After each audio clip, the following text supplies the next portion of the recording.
Je vais vous montrer quelque chose de très important. J'ai une Bible dans la main. Oui, ça c'est une Bible. Ça c'est les Actes des Apôtres, au chapitre 2. Pour bien prouver, parce que vous ne croirez pas à ce que je dis. Alors je vous donne des preuves à l'appui. Ici, Actes 2, verset, ici. Là, verset 38. Pierre leur dit, repentez-vous et que chacun de vous soit baptisé au nom de Jésus-Christ pour le pardon de vos péchés. Vous voyez, ici, c'est bien au nom de Christ que nous devons être baptisés. C'est à travers de sa mort. Il ne faut pas confondre d'être baptisé au nom du Père, du Fils et du Saint-Esprit. Il faut être d'abord baptisé dans la mort du Christ, à travers la mort du Christ, que nous devons être baptisés. Et c'est l'apôtre Pierre qui le dit. On va regarder un autre verset. Là, je suis dans Acte 8. Et ici aussi, Philippe, l'apôtre Philippe, ici, c'est un apôtre.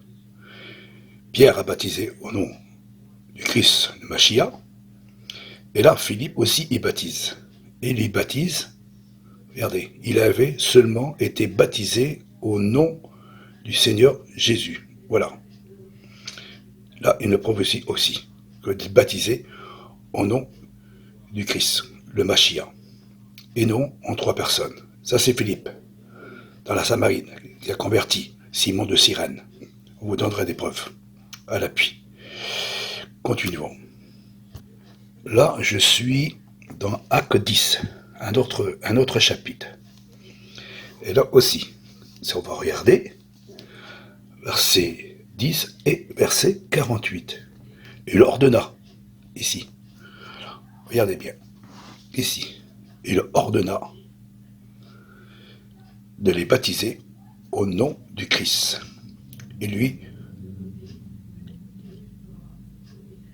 voyez, il ordonna de les baptiser au nom du Christ, ici, et non en 3 personnes.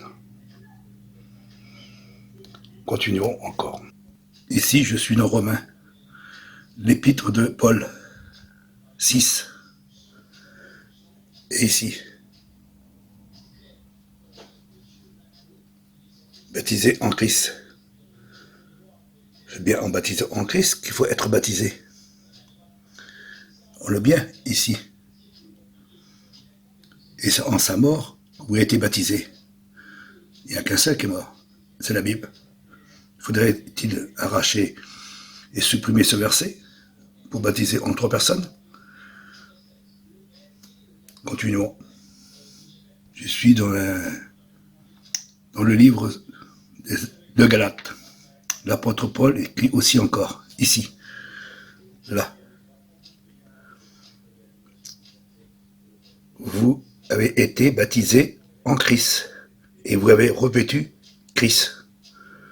C'est bien à travers le baptême de la mort du Christ, Paul exprime bien toujours au nom de Christ que nous sommes baptisés et non 3.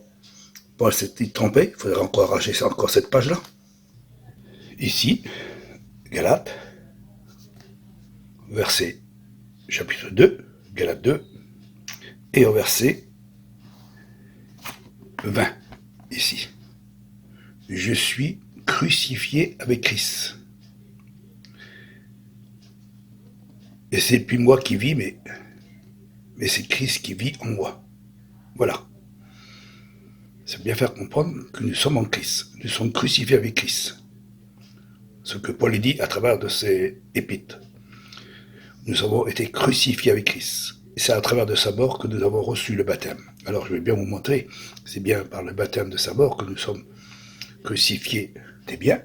Ça, c'est un dictionnaire biblique. On va le rouvrir, le dictionnaire biblique. Là. Regardez. Si nous regardons à travers de ce qui est écrit, on voit les versets. L'apôtre Pierre, quand fut baptisé 3000 âmes, qui sont convertis au jour de la Pentecôte, sont tous été baptisés dans 2 verset 38. Ça veut dire au nom du Christ, le Machia. Les Samaritains, Simon le magicien, l'Éthiopien, même l'apôtre Paul fut baptisé au nom du Christ, le Machia. Corneille aussi fut baptisé au nom du Christ. Lédi fut baptisé au nom du Christ. Le jeûnelier de Philippe, quand il fut baptisé aussi. On voit que tout le long de la Bible, tous les hommes de foi ont saisi le baptême du nom du Christ. Et ils sont baptisés au nom du Christ. Et non en 3 personnes, comme ce verset là était ajouté par les catholiques romaines. Ici, ce verset était ajouté. Et ce verset-là n'a jamais été formulé dans le baptême au nom du Père et du Fils et du Saint-Esprit à travers de tous ces hommes. Simon n'a pas été baptisé dans Matthieu 28, verset 19. Ni l'apôtre Paul, ni Simon le magicien, ni l'Éthiopien, ni Corneille, ni Lydie, ni Paul. Aucun de ces hommes-là fut baptisé à travers de cela. Ce verset était bien ajouté par les catholiques romaines. Voilà ce que je voulais dire, même que vous ne croyez pas, mais si vous ne croyez pas, ça veut dire que vous ne croyez pas à la Bible.